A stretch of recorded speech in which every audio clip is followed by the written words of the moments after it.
आंदोलनाचं स्वरूप बघतो तर त्यात महत्त्वाचं एक आहे की त्याचं जे टायटल दिले बोधगया मंदिर अधिनियम किंवा बोधगया मंदिर ॲक्ट 1949, तर त्या ॲक्टचं जे टायटल आहे त्यातच मुळात आहे की बुद्धांचं नेहमी विहार असतं. 1910 मध्ये राणी भुवनेश्वरीने 4000 एकर तिकडची जागा जी डोनेट केलेली आहे. तर असं मुळात सम्राट अशोकांनीच त्याची निर्मिती केलेली आहे. तर मला खनन झालं तर तिथं सुद्धा बुद्धांच्या मूर्ती आढळल्या. त्याविषयी आपण काही बोललो नाही, परंतु ते आपण शांततेच्या मार्गाने जातो आपण काही बोललो नाही, कारण अनेक वर्षाचा वाद होता. म्हणजे तिथं सुद्धा काय निघालं बुद्ध. कुठेही उत्खनन झाले की काय निघतं बुद्ध.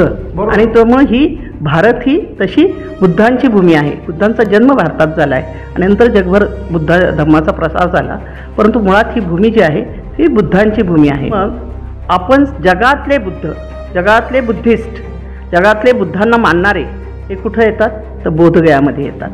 त्यामुळे ही बोधगया हा जे विहार आहे हा मुळातच बुद्धांचाच आहे, बुद्ध धर्मीयांचाच आहे. आणि ह्या बाकी इतर धर्मांसारखं हा धर्म नाही, हा धम्म आहे. म्हणजे जीवन जगण्याची कला बुद्धांनी शिकवली आणि म्हणून त्यात ते वेगळेपण